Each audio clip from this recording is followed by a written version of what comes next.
What's wrong with you? That's a hard question, I know. But let me tell you something. What if the biggest thing that is holding you back isn't a lack of knowledge or intelligence or talent or opportunity? What if it's actually something much harder to see? Pride. Not the loud or arrogant type, the quiet type that disguises itself as confident, as independent, as perfectionist, as even intelligence. Let me tell you something, you're cooked. Not because life has somehow defeated you, but because your own pride has quietly taken over.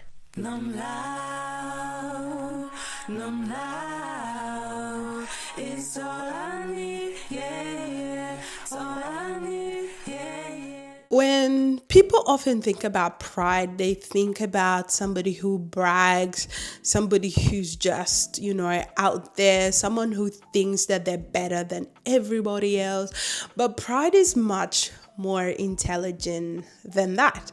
My mom used to say something like this that, pride gets dressed and it puts on its boots and it puts on its gloves and it gets ready to fight. It doesn't knock on your door like looking like pride. It arrives dressed as something else, right? Something dressed up as confidence, something like intelligence, sometimes something like independence.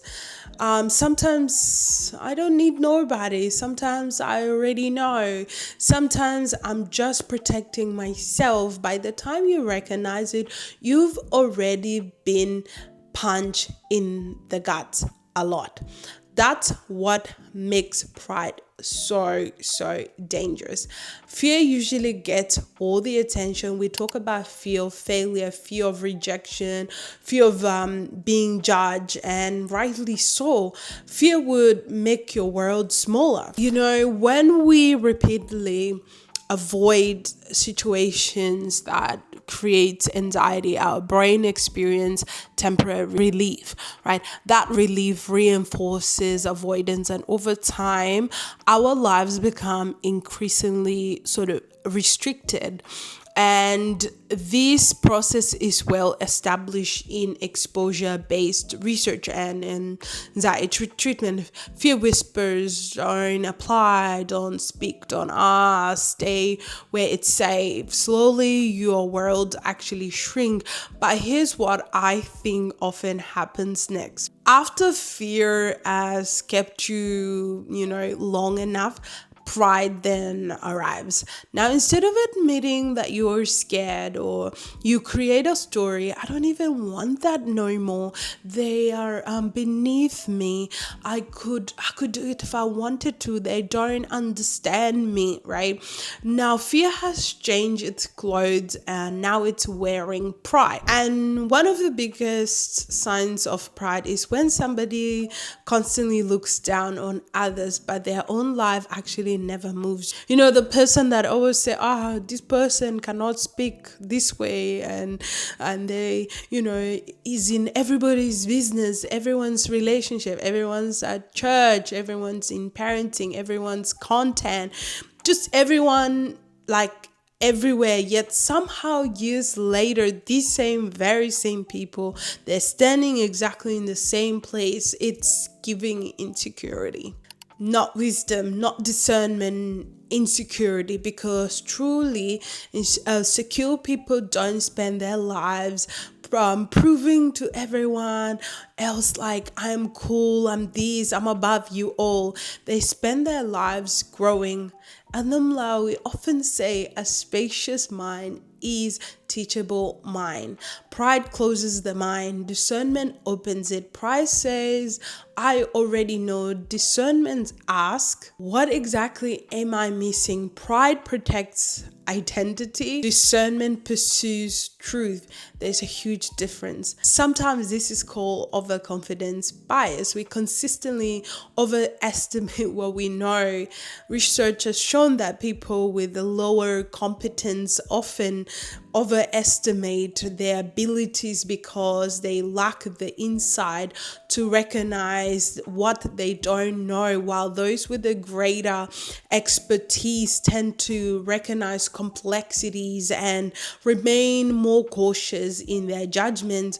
The Bible speaks similarly. Pride goes before destruction, a haughty spirit before a fall. Proverbs 16:18. And not because God is trying to somehow embarrass us, because pride makes us stop actually learning.